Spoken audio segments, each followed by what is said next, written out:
Il était une fois une forêt peuplée d'animaux où aucun homme n'avait jamais pénétré. Malgré leurs différences, tous les animaux de la forêt vivaient en parfaite harmonie. Chacun d'entre eux avait ses propres caractéristiques. Les singes étaient malicieux, l'écureuil était peureux, le lion courageux, la biche était rapide, la tortue était lente, le renard était rusé et les abeilles très travailleuses. Le seul animal avec lequel les autres ne s'entendaient pas était le corbeau arrogant. Le corbeau n'aimait pas partager sa nourriture. Parfois, il volait même celle des autres animaux et s'enfuyait avec. Tous les animaux commençaient à se dire que ce corbeau égoïste méritait une bonne leçon. Comme il était le plus malin et le plus rusé, le renard prit la parole. Laissez-moi faire. Je vais jouer un bon tour à ce corbeau égoïste. Ça va lui apprendre à être aussi arrogant. Un jour, le corbeau alla en ville pour chercher de la nourriture et revint dans la forêt avec un gros morceau de fromage dans le bec. Il alla se poser sur une branche. Le renard, qui le surveillait de loin, décida de passer à l'action pour s'emparer de ce fromage. Il s'approcha de l'arbre sur lequel l'oiseau s'était posé. Le corbeau était en train de picorer le fromage qu'il avait posé sur la branche. « Hé, bonjour l'ami. Qu'est-ce que tu manges? Je n'ai jamais rien vu de tel. » Ah, ça s'appelle du fromage. Les humains en mangent. Je me demande quel goût ça a. Tu m'en donnes? Ah, pas question. Tu sais quelle distance j'ai dû parcourir pour le trouver?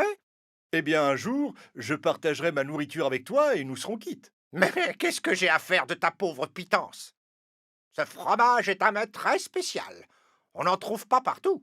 Quoi qu'il dise, le renard ne parvenait pas à convaincre le corbeau de partager sa nourriture. Le renard était malin, mais le corbeau n'était pas en reste.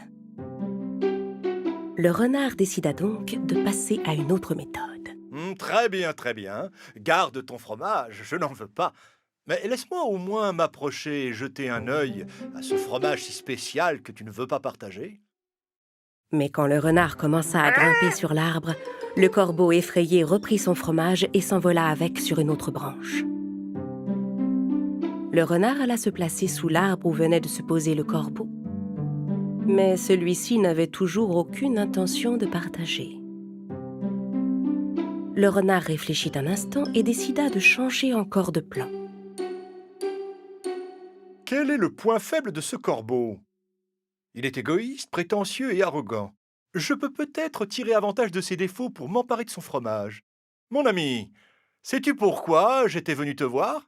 Pour ne pas faire tomber son morceau de fromage, le corbeau répondit sans ouvrir le bec. Pourquoi? J'ai entendu dire que tu avais la plus belle voix de la forêt. Il paraît que quand tu chantes, tous les animaux s'arrêtent pour t'écouter. À ces mots, l'oiseau gonfla son plumage et commença à se pavaner. Chante pour moi, que je puisse entendre la beauté de ton ramage, dont j'ai tant entendu parler. Le renard avait touché le point faible du corbeau. Pour lui montrer sa belle voix, le corbeau ouvrit son bec et laissa tomber son morceau de fromage. Bien sûr, le renard en profita pour l'attraper. Perché sur sa branche, le corbeau était consterné. Oh, ton fromage m'est tombé dans la bouche. C'est vrai que c'est bon.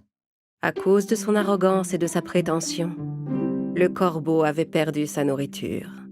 Eh bien, mon ami, voilà une belle leçon. Tu ne devrais pas te prendre pour plus valeureux que tu n'es. Tu ne devrais pas prêter l'oreille à tout ce qu'on te dit et prétendre partout que tu es le meilleur. On trouve toujours plus malin que soi. Sur ces mots, le renard s'en alla et disparut dans la forêt, laissant le corbeau dépité.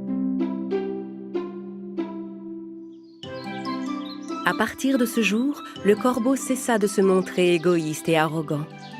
Il établit de bonnes relations avec les autres animaux et accepta volontiers de partager sa nourriture.